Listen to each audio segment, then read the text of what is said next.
Hi, we want to talk about linear versus exponential growth. To understand it better, I have this example.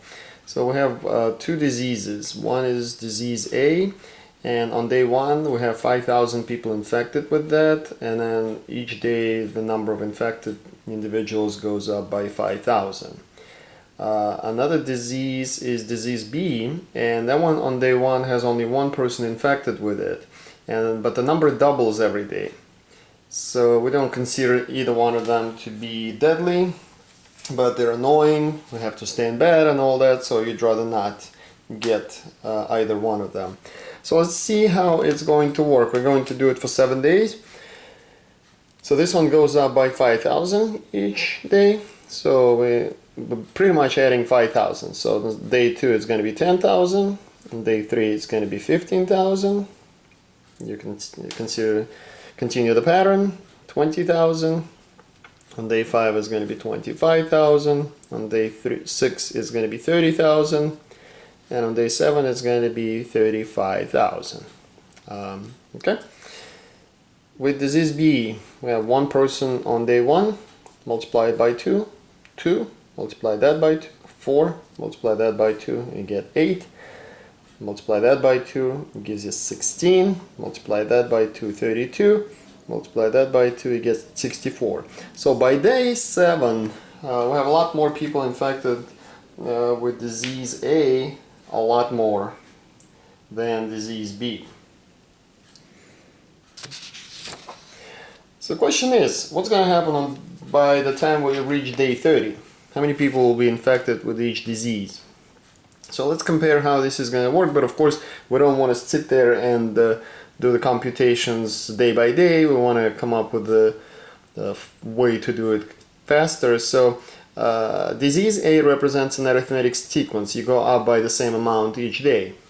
So the way for us to find the number of people who will be infected on day 30, we're simply going to do 5,000 times 30, because each day we started with 5,000 and go up by 5,000 each day, and that's going to give us 5,000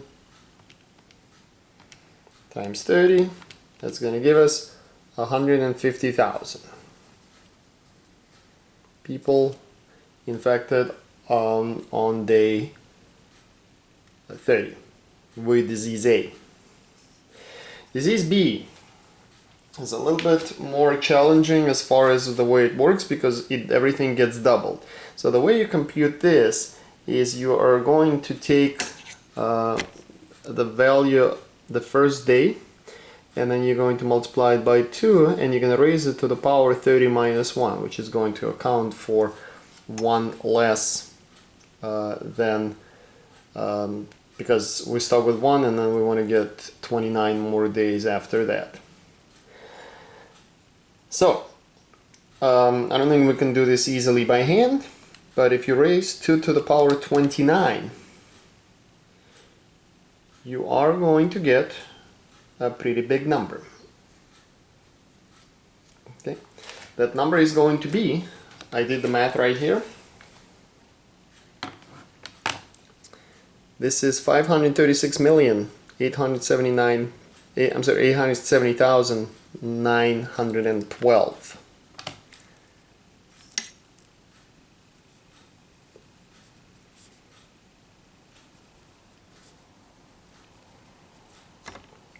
So now that we look at that after 30 days, we realize there is a huge difference there now, but in favor of disease B. So this is the power of exponential growth, because yes, it seems in the beginning, if we go back to this, how it was in the very beginning, then we see that this goes, or this is already by day 7 at 35,000, this is only at 64. But as you continue going, exponential growth is going to start making larger and larger gains. So I have a few graphs to show you how these two graphs, if you were to graph the number of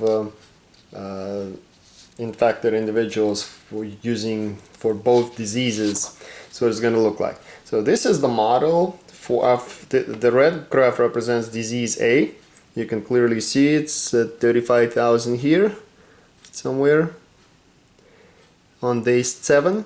You can barely see the blue graph here. It is there, but it's very difficult to see it. It's pretty close to the axis.